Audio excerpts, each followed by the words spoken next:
V channel ಸಹಯೋಗದೊಂದಿಗೆ ಇವತ್ತು ನಾವು ಯಶೋಧ ಆಸ್ಪತ್ರೆಯಲ್ಲಿ ಈ ಪ್ರೆಸ್ ಮೀಟನ್ನು ಕರೆದದ್ದು ಮುಖ್ಯ ಉದ್ದೇಶ ಏನಪ್ಪ ಅಂತಂದರೆ, ಬಿಜಾಪುರದಲ್ಲಿ ಪ್ರಪ್ರಥಮವಾಗಿ 2023 ಫೆಬ್ರವರಿಯಲ್ಲಿ ನಾವು ಕಿಡ್ನಿ ಟ್ರಾನ್ಸ್ಪ್ಲಾಂಟ್ ಸ್ಟಾರ್ಟ್ ಮಾಡಿದ್ದೀವಿ.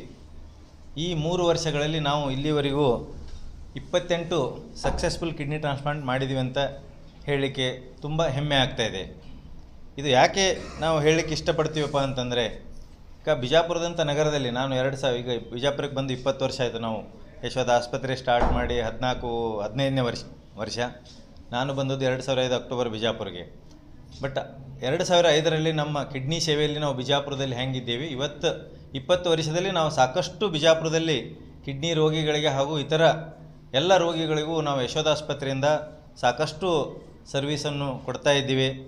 ಇದರಲ್ಲಿ ಮೇನ್ ನಿಮ್ಮ ಎಸ್ಪೆಷಲಿ ಪ್ರೆಸ್ ಅವ್ರದ್ದು ಅವೇರ್ನೆಸ್ ಭಾಳ ಜನಕ್ಕೆ ನಾವು ಬಂದಾಗ ಇರಲಿಲ್ಲ ರೀ. ಇವತ್ತಿನ ಮಟ್ಟಿಗೆ ಭಾಳಷ್ಟು ಜನ ಬೇಗ ಕಿಡ್ನಿ ತೊಂದರೆಗೆ ಗೊತ್ತಾದಾಗ ಬರ್ತಾ ಇದ್ದಾರೆ. ಬಟ್ 2005 ನಾವೇನು ಬಿಜಾಪುರಕ್ಕೆ ಬಂದಾಗ ಎಲ್ಲರೂ ಕಿಡ್ನಿ ರೋಗ ಗೊತ್ತಾಗೋದು ICUಗೆ ಅಡ್ಮಿಟ್ ಆದಾಗ ಗೊತ್ತಾಗ್ತಿತ್ತು. ಅಂದರೆ ಆಲ್ಮೋಸ್ಟ್ ಡಯಾಲಿಸಿಸ್ ಸ್ಟೇಜ್ಗೆ ಎಲ್ಲರೂ ಬರ್ತಾಯಿದ್ರು. ಬಟ್ ಲಾಸ್ಟ್ ಕಳೆದ 20 ವರ್ಷದಲ್ಲಿ ನಮ್ಮ ಪ್ರಯತ್ನ ಹಾಗೂ ನಿಮ್ಮೆಲ್ಲರ ಸಹಯೋಗದಲ್ಲಿ, ಪತ್ರಿಕೆಯವ್ರದ್ದು ಮತ್ತು TV ಚಾನಲ್ದು ಭಾಳ ಇಂಪಾರ್ಟೆಂಟ್, ಜನರಲ್ಲಿ ನಾವು ಈ ರೋಗಗಳ ಬಗ್ಗೆ ತಿಳುವಳಿಕೆ ನೀಡುವಲ್ಲಿ ಮತ್ತು ಕಿಡ್ನಿ ಟ್ರಾನ್ಸ್ಪ್ಲಾಂಟ್ ಆಗ್ತಾಯಿದೆ. ಇದಕ್ಕೆ ಮೇನ್ ಹರ್ಡಲ್ ಕಿಡ್ನಿ ಟ್ರಾನ್ಸ್ಪ್ಲಾಂಟೇಷನ್ಗೆ ಡೋನರ್ ಡೋನರು. ಯಾಕಂದರೆ ಕಿಡ್ನಿ ಟ್ರಾನ್ಸ್ಪ್ಲಾಂಟ್ ಮಾಡ್ಬೇಕಂತಂದ್ರೆ ಸಂಬಂಧಿಕರಲ್ಲಿ ಯಾರಾದರೂ ಬ್ಲಡ್ ಗ್ರೂಪ್ ಮ್ಯಾಚ್ ಇದ್ದರೆ ಕಿಡ್ನಿ ಟ್ರಾನ್ಸ್ಪ್ಲಾಂಟ್ ಮಾಡ್ಬೋದು. Second financial. ಮತ್ತು ಡೋನರ್ದು ಪ್ರಾಬ್ಲಮ್ ಚಾಲೆಂಜ್ ಏನಾಗ್ತೈತೆ ರೀ, ಮ್ಯಾಚಿಂಗ್ ಒಂದು ಪ್ರಾಬ್ಲಮ್ ಇರ್ತಿತ್ತು ಇಷ್ಟು ದಿವಸ. ಪ್ಲಸ್ ಎಲಿಜಿಬಲ್ ಡೋನರ್ ಅಂತೀವಿ. ಯಾಕೆ ಕಿಡ್ನಿ ಯಾರ್ಯಾರು ಕೊಡ್ಬೋದಪ್ಪ ಅಂತಂದ್ರೆ, ನಾರ್ಮಲ್ಲಾಗಿ ಜೀವಂತಿದ್ದಾಗ ನಾವು 2 ಇರ್ತಾವೆ ನಮ್ಮ ಕಿಡ್ನಿ, ಒಂದು ಡೊನೇಷನ್ ಮಾಡ್ಬೋದು. ಆ ಒಂದು ಡೊನೇಷನ್ ಮಾಡ್ಬೇಕಂದ್ರೆ ಸರ್ವೇ ಸಾಮಾನ್ಯ 18ರಿಂದ 65 ವರ್ಷದವರು ನಾವು ಕಿಡ್ನಿ ಡೊನೇಷನ್ ಮಾಡಬಹುದು. ಅದು ಬಿಕಾಸ್ ನಮ್ಮ ರೂಲ್ಸ್, ನಮ್ಮದು ಏನು ದೇಶದಲ್ಲಿ ಕಿಡ್ನಿ ಟ್ರಾನ್ಸ್ಪ್ಲಾಂಟೇಷನ್ ಆ್ಯಕ್ಟ್ ಅಂತ ಏನಿದೆಯಲ್ಲ, first degree relatives first preference ಕೊಡ್ತೀವಿ ರೀ. ಅಂದರೆ ಇದರಲ್ಲಿ ತಂದೆ ತಾಯಿ ಕೊಡ್ಬೋದು, ಅಕ್ಕ ತಂಗಿ ಕೊಡ್ಬೋದು, ಮತ್ತು ಮಿಸ್ಸಸ್ ಕೊಡ್ಬೋದು. ಇನ್ನು ಸೆಕೆಂಡ್ ಡಿಗ್ರಿ ರಿಲೇಟಿವ್ ಅಂತೀವಿ, ಅಂದ್ರೆ ಅತ್ತೆ ಕೊಡ್ಬೋದು. ಅಂದರೆ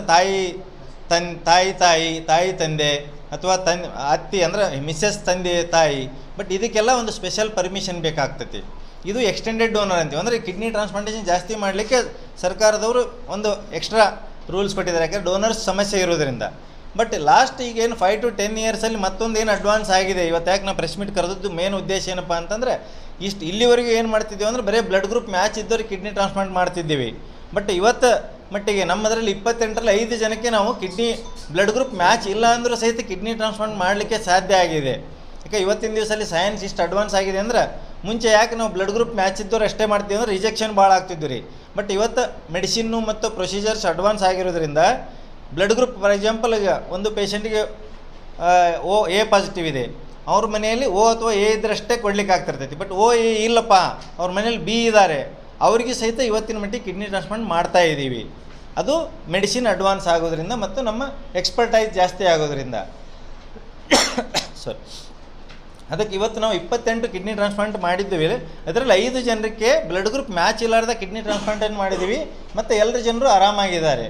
ಮತ್ತು ಇನ್ನೊಂದು ವಿಶೇಷ ಸುದ್ದಿ ಏನಪ್ಪ ಅಂದ್ರೆ, ಸರ್ವೇ ಸಾಮಾನ್ಯ ತಮಗೆಲ್ಲರೂ ಗೊತ್ತಿದ್ದ ಹಾಗೆ ಕಿಡ್ನಿ ಡೊನೇಷನ್ಸ್ ಹೆಂಗೆ ಮೋಸ್ಟ್ ಆಫ್ ದಿ ಟೈಮ್ ತಾಯಿ ಕೊಡ್ತಿದ್ರು, ಇಲ್ಲಿವರೆಗೂ ತಂದೆ ಕೊಡ್ತಿದ್ರು, ಮಿಸ್ಸಸ್ ಕೊಡ್ತಿದ್ರು, ಗಂಡ ಕೊಡ್ತಿದ್ರು. ಬಟ್ ಇವತ್ತು ನಿಮ್ಮ ಮುಂದೆ ನಾವು ನಿದರ್ಶನ ಏನು ಹೇಳ್ತಾ ಇದ್ದೀವಿ ಅಂದರೆ, 2 ಅತ್ತಿದೇರು ಕೊಟ್ಟಿದ್ದಾರೆ ಕಿಡ್ನಿ ಸ್ವಸ್ಥರಿಗೆ. ಇದೊಂದು ಒಳ್ಳೆಯ ವಿಚಾರ. ಯಾಕೆ ಇದು ಏನಪ್ಪ ಅಂದರೆ, ಜನರಲ್ಲಿ ತಿಳುವಳಿಕೆ ಬಂದರಷ್ಟೇ ನಾವು ನೀವು ಕೂಡಿ ಒಳ್ಳೆಯ ಸರ್ವಿಸು ಜಾಸ್ತಿ ಜನರಿಗೆ ಆರೋಗ್ಯ ಕೊಡ್ಲಿಕ್ಕೆ ಸಾಧ್ಯ ಇರ್ತೈತಿ. ಯಾಕೆ ಜನರಿಗೆ ತಿಳುವಳಿಕೆ ಬರಬೇಕಂತಂದ್ರೆ ಡಾಕ್ಟ್ರ್ ಅಷ್ಟೇ ಜೋರಾವರಿ ಮಾಡಿದ್ರೆ ಆಗಲ್ಲ. ಈಗ ತಾವೆಲ್ಲ ಪಬ್ಲಿಕ್ಕು, ಕಿಡ್ನಿ ಕೊಟ್ಟವರು, ಕಿಡ್ನಿ ಹಾಕ್ಸ್ಕೊಂಡವರು ಎಲ್ಲರೂ ಒಬ್ರಿಗೊಬ್ರು ನಾವು ಈ ಮೆಸೇಜನ್ನು ಮುಟ್ಟಿಸಿದರೆ ಮಾತ್ರ ಜನರಲ್ಲಿ ಅವೇರ್ನೆಸ್ ಆಗಿ, ಮತ್ತು ನಾವು ಸಾಕಷ್ಟು ಜನ ಏನು ಕಿಡ್ನಿ ಫೇಲ್ಯೂರ್ ಆಗಿ ಡೆತ್ ಆಗ್ತಾ ಇದಲ್ಲ, ಇದು ಪ್ರಿವೆಂಟ್ ಮಾಡಲಿಕ್ಕೆ ಒಂದು ಹೆಜ್ಜೆ. ಇದು ಅಂದರೆ ಜನರನ್ನು ಆರೋಗ್ಯ ಇಡೋ ದೃಷ್ಟಿಯಿಂದ ಒಂದೊಂದು ಹೆಜ್ಜೆ. ಅಂದರೆ ABO ಇನ್ಕಾಂಪಿಟೇಬಲ್ ಕಿಡ್ನಿ ಟ್ರಾನ್ಸ್ಪ್ಲಾಂಟ್ ಅಂತೀವಿ. ಅಂದರೆ ಬ್ಲಡ್ ಗ್ರೂಪ್ ಮ್ಯಾಚ್ ಇಲ್ಲ ಅಂದರೂ ಸಹಿತ ಕಿಡ್ನಿ ಟ್ರಾನ್ಸ್ಪ್ಲಾಂಟ್ ಮಾಡ್ತೀವಿ. ಮತ್ತು ಇವತ್ತು ಯಾಕಂದರೆ ನಾವು ಲಾಸ್ಟ್ ಸ್ಯಾಟರ್ಡೇ 3 ಜನಕ್ಕೆ ಮಾಡಿದ್ದೀವಿ. ಅದರಲ್ಲಿ 2 ಅತ್ತಿದೇರ ಕೊಟ್ಟಿದ್ದಾರೆ ಕಿಡ್ನಿ ಟ್ರಾನ್ಸ್ಪ್ಲಾಂಟೇಷನ್ಗೆ. ಮತ್ತು ಮುಂದಿನ ದಿನಮಾನದಲ್ಲಿ ನಮ್ಮ ಆಸ್ಪತ್ರೆಯಲ್ಲಿ ಏನು ವಿಶೇಷತೆ ಇದೆಯಪ್ಪ ಅಂತಂದರೆ, ನಾವು ಸೆಕೆಂಡ್ ಬರ್ಡನ್, ಒಂದು ಡೋನರ್ ಇಲ್ಲಾರ ಸಮಸ್ಯೆ, ಇನ್ನೊಂದು ಫೈನಾನ್ಷಿಯಲ್ ಸಮಸ್ಯೆ ಕಿಡ್ನಿ ಟ್ರಾನ್ಸ್ಪ್ಲಾಂಟ್ ಮಾಡಬೇಕಾದ್ರೆ. ಯಾಕಂದ್ರೆ ಡಯಾಲಿಸಿಸ್ ಮಾಡಬೇಕಾದ್ರೆ 1 ವರ್ಷ 2 ವರ್ಷದಲ್ಲಿ ಏನು ರೊಕ್ಕ ಖರ್ಚು ಮಾಡ್ತೀವಿ, ಕಿಡ್ನಿ ಟ್ರಾನ್ಸ್ಪ್ಲಾಂಟ್ ಮಾಡ್ಬೋದು. ಬಟ್ ಜನರಿಗೆ ಏನಾಗುತ್ತೆ, ಒಂದೇ ಸಲ ಇನ್ವೆಸ್ಟ್ಮೆಂಟು ಮಾಡಲಿಕ್ಕೆ ಭಾಳಷ್ಟು ತೊಂದರೆಗಳಿರ್ತವೆ. ಅದಕ್ಕೆ ಇವತ್ತಿನ ದಿವಸ ನಮ್ಮ ಆಸ್ಪತ್ರೆಯಲ್ಲಿ CM ಪರಿಹಾರ ನಿಧಿ ಮತ್ತು BPL ಕಾರ್ಡ್ ಹೋಲ್ಡ್ರಿಗೆ ಕಿಡ್ನಿ ಟ್ರಾನ್ಸ್ಪ್ಲಾಂಟೇಷನ್ ಫ್ರೀ ಆಗುತ್ತೆ. ಮತ್ತು ಇನ್ನೊಂದು, ನಮ್ಮ ಹಾಸ್ಪಿಟಲ್ ಇಷ್ಟೊಂದು ಕೆಲಸ ಮಾಡೋದ್ರಿಂದ ಪ್ರಧಾನಮಂತ್ರಿ ರಿಲೀಫ್ ಫಂಡ್ ಅಂತಿದೆ, PMRNF ಅಂತೇಳಿ, ಅದು ಸಹಿತ ನಮ್ಮದು ಇನ್ಸ್ಪೆಕ್ಷನ್ ಆಗಿ ನಮ್ಮ ಆಸ್ಪತ್ರೆ ರಿಕಗ್ನೈಸ್ ಆಗಿದ್ದಾರೆ. ಇದರಲ್ಲಿ ಕಿಡ್ನಿ ಟ್ರಾನ್ಸ್ಪ್ಲಾಂಟೇಷನ್ ಸಹಿತ ನಾವು ಫ್ರೀಯಾಗಿ ಮಾಡ್ಬೋದು ಎಲಿಜಿಬಲ್ ಮನೆಯಲ್ಲಿ ಡೋನರ್ ಇದ್ದರೆ. ಮತ್ತು ಬೇರೆ ಹಾರ್ಟ್ ಬೈಪಾಸ್ ಸರ್ಜರಿ ಮಾಡ್ಬೋದು, ನೀ ರಿಪ್ಲೇಸ್ಮೆಂಟ್ ಮಾಡ್ಬೋದು. ಇಷ್ಟು ದಿನ ನಿಮ್ಗೆ ಗೊತ್ತಿದ್ದ ಹಾಗೆ ಇಂಥ ಸರ್ಜರಿಗೆಲ್ಲ ಬೆಂಗಳೂರು ಅಥವಾ ಬೇರೆ ಬೇರೆ ದೊಡ್ಡ ದೊಡ್ಡ ಊರಿಗೆ ಹೋಗಿ ಮಾಡಿಸ್ಕೋಬೇಕಾಗ್ತಿತ್ತು ಬಿಜಾಪುರದಲ್ಲಿ. ಇವತ್ತಿನ ಮಟ್ಟದಲ್ಲಿ ನಾವು ಬಿಜಾಪುರ ನಮ್ಮ ಯಶೋಧ ಆಸ್ಪತ್ರೆಯಲ್ಲೇ ಸಹಿತ ದುಡ್ಡಿನ ಸಮಸ್ಯೆ ಇದ್ದರೂ ಸಹಿತ ಈ ಪರಿಹಾರ ನಿಧಿಗಳಿಂದ, ಅಂದರೆ CM ಪರಿಹಾರ ನಿಧಿ ಅಂತಿದೆ, ಪ್ರಧಾನಮಂತ್ರಿ prime minister medical relief fund ಅಂತಿದೆ, ಅದರ ಆಯೋಜನೆಯಲ್ಲಿ ನಮ್ಮ ಆಸ್ಪತ್ರೆ ರಿಕಗ್ನೈಸ್ ಆಗಿರೋದ್ರಿಂದ ಭಾಳಷ್ಟು ಜನರಿಗೆ ನಾವು ಸೇವೆ ಕೊಡಲಿಕ್ಕೆ ಸಜ್ಜಾಗಿದ್ದೀವಿ ಅಂತ ತಮ್ಮ ಮೂಲಕ ತಿಳಿಸ್ಲಿಕ್ಕೆ ಇಷ್ಟಪಡ್ತೀನಿ. ಅದಕ್ಕೆ ತಾವೆಲ್ಲರೂ ಏನು ಪತ್ರಿಕೋದ್ಯಮ ಮಿತ್ರರದಿರಿ, ಸೀನಿಯರ್ಸ್ ಅದಿರಿ, ಈ ಕಿಡ್ನಿ ರೋಗದ ಬಗ್ಗೆ ನಾವು ಅವೇರ್ನೆಸ್ ಮೂಡಿಸ್ಬೇಕಾಗಿದೆ. ಮತ್ತು ಕಿಡ್ನಿ ರೋಗವನ್ನು ಬೇಗ ಪತ್ತೆ ಹಚ್ಚಿ ಕಿಡ್ನಿ ರೋಗ ಡಯಾಲಿಸಿಸ್ ಹೋಗಲಾರ್ದಂಗೆ ನೋಡ್ಕೋಬೇಕಾಗಿದೆ. ಯಾರು ಡಯಾಲಿಸಿಸ್ ಹೋಗ್ತಾರ ಅವರು ಸಹಿತ ನಾರ್ಮಲ್ ಜೀವನ ಮಾಡಲಿಕ್ಕೆ ಸಾಧ್ಯ ಇದೆ ಅಂಥೇಳಿ 28 ಕಿಡ್ನಿ ಟ್ರಾನ್ಸ್ಪ್ಲಾಂಟ ಒಂದು ನಿದರ್ಶನ. ಅದಕ್ಕೆ ಇದನ್ನು ಹೇಳಲಿಕ್ಕೆ ಇಷ್ಟಪಡ್ತೀನಿ. ಆಮೇಲೆ ಇದರಲ್ಲಿ ಯಾಕಂದ್ರೆ ಒಬ್ಬರೇ ಆಗಿ ಮಾಡ್ಲಿಕ್ಕೆ ಸಾಧ್ಯ ಇಲ್ಲ. ನಮ್ಮ ಆಸ್ಪತ್ರೆಯಲ್ಲಿ ಒಂದು ಕಿಡ್ನಿ ಟ್ರಾನ್ಸ್ಪ್ಲಾಂಟ್ ಮಾಡ್ಬೇಕಂದ್ರೆ 4 ರಿಂದ 5 ಜನ ನಾವು ಡಾಕ್ಟರ್ಸ್ ಬೇಕಾಗ್ತೈತೆ ರೀ. ಅಂದರೆ 2 ರಿಂದ 3 ಜನ ಸರ್ಜನ್ಸು ಮತ್ತು ಫಿಸಿಷಿಯನ್ಸು ಮತ್ತು 24 ತಾಸುಗಳ ಸಹಿತ ನಾವು ಪೇಷಂಟ್ ಮಾನಿಟರ್ ಮಾಡಬೇಕಾಗ್ತದೆ. ಫಸ್ಟ್ 1 to 3 ಡೇಸ್ ಆಪ್ರೇಷನ್ ಆದಮೇಲೆ. ಅದರಲ್ಲಿ ನಮ್ಮ ಡಾಕ್ಟರ್ ಸುನೀಲ್ ಸಜ್ಜನ್ ಇದ್ದಾರೆ, ಕಿಡ್ನಿ ಟ್ರಾನ್ಸ್ಪ್ಲಾಂಟ್ ಸರ್ಜನ್, ಇವರು ಯೂರಾಲಜಿಸ್ಟು.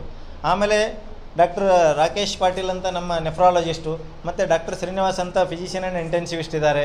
ಹಾಗೂ ನಮ್ಮ ಆಸ್ಪತ್ರೆ ಎಲ್ಲ ಮ್ಯಾನೇಜ್ಮೆಂಟು ಮತ್ತು ಎಲ್ಲ ನರ್ಸಿಂಗ್ ಸಿಬ್ಬಂದಿ, ಹಾಗೂ ಯಾಕಂದರೆ ಇದು ಏನಾಗುತ್ತೆ ಟೀಮ್ ಎಫರ್ಟ್ಸ್. ಈಗ ಒಬ್ಬರೇ ಡಾಕ್ಟ್ರು ಪೇಷಂಟ್ ಆಪ್ರೇಷನ್ ಮಾಡಿಬಿಟ್ರೆ ನಡೆಯಲ್ಲ. ಆ ಪೇಷಂಟ್ ನೆಕ್ಸ್ಟ್ ಮಾನಿಟ್ರಿಂಗ್ ಮಾಡೋದಿರ್ತೈತಿ, ಯೂರಿನ್ ಔಟ್ಪುಟ್ ಎಷ್ಟಾಗುತ್ತೆ, ಅದು ಮೆಡಿಸಿನ್ ಟೈಮ್ ಆಗಿ ಕೊಡೋದು, ಮತ್ತು ಅವರ ಕ್ಲೀನ್ಲಿನೆಸ್ ಮತ್ತು ಅವ್ರ ಡಯಟ್ ಬಗ್ಗೆ ಎಲ್ಲನೂ ನಾವು ಎಜುಕೇಷನ್ ಮಾಡಬೇಕಾಗುತ್ತೆ, ಫ್ಯಾಮ್ಲಿ ಮತ್ತು ಪೇಷಂಟು ಡೋನರು. ಇದನ್ನೆಲ್ಲ ಮಾಡಲಿಕ್ಕೆ ನಮ್ಮ ಎಲ್ಲ ಟೀಮು ಚೆನ್ನಾಗಿ ಮಾಡ್ತಾ ಇದ್ದಾರೆ. ಅವರೆಲ್ಲರಿಗೂ ನಾನು ಧನ್ಯವಾದ ಹೇಳ ಬಯಸ್ತೇನೆ. ಹಾಗೂ ಇನ್ನು ಮುಂದೆ ಇನ್ನಷ್ಟು ಜನರಿಗೆ ಒಳ್ಳೆ ಆರೋಗ್ಯ ಸೇವೆಯನ್ನು ನಾವು ಕೊಡ್ತೀವಿ ಅಂಥೇಳಿ ನಿಮ್ಮ ಎದುರಿಗೆ ನಾನು ಪ್ರಾಮಿಸ್ ಮಾಡಲಿಕ್ಕೆ ಇಷ್ಟಪಡ್ತೀನಿ. ಥ್ಯಾಂಕ್ ಯು, ನಮಸ್ಕಾರ.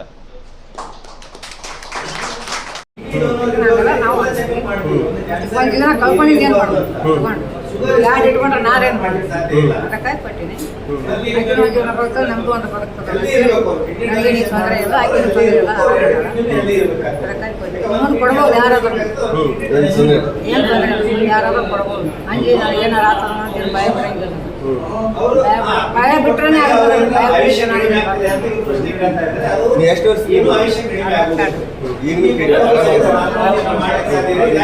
ಭಯ ಮೊದಲ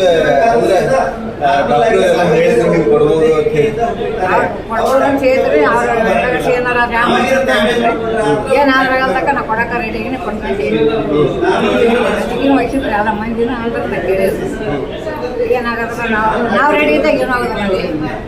ನಮ್ಗೇನು ಆತನ ಭಯ ನಮಗಿತ್ತು ಆತನ, ಆ ಭಯನ ನಾನು ಬೆಳಿಬೇಕು ಕೇಳಿದ್ದೀನಿ. ಈಗ ನೀವು ಇಬ್ರು ಆರಾಮಿದ್ದೀರಿ.